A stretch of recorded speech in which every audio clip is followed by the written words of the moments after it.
Chamber of commerce and industry का view point हमने सामने रखा कि किस तरह लोग सफर कर रहे हैं। नेशनल हाईवे जो 10-10, 15-15 दिन बंद रही है 2021 में, जहां लोग कहां कहां की तरक्की की बात कर रहे हैं, वहां हम बेसिक चीजों की बात कर रहे हैं।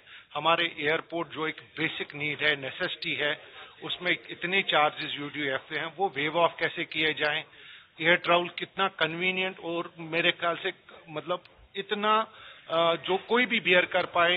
जो हमारा एयर फेयर है स्काई रॉकेट हो जाता है जैसे ही नेशनल हाईवे बंद होती है। तो आप देखेंगे ओवरऑल सिचुएशन, ट्रांसपोर्ट की हालत, खस्ता हालत है हमारे यहाँ। कितने वादे दिए गए, हमने कहा एक अकाउंटेबिलिटी कमीशन बिठाना चाहिए।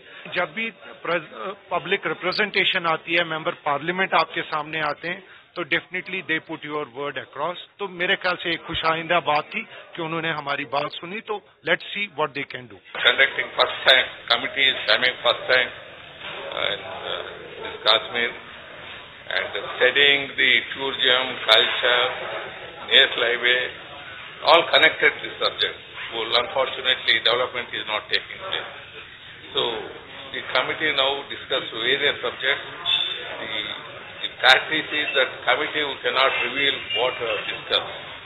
We have taken the views of the stakeholders. We will discuss committee members. We will project it to the parliament. Actually, 370 and we are not connected. But now it's a free. The entire country, whoever having money, they can come and invest here.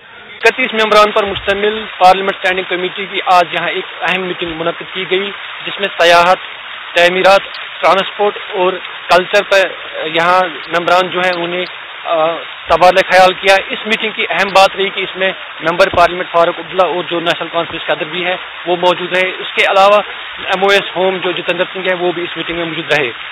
तो जो सयाहत शोबे से ताल्लुक़ रखने वाले जो लोग हैं, जो अफराद है, शिकारा ओनर्स है, होटलियर्स है, वो भी इस मीटिंग में शामिल रहे। उन्होंने अपने जो मुतालबात है वो इस पार्लियामेंट स्टैंडिंग कमेटी के सामने रखे।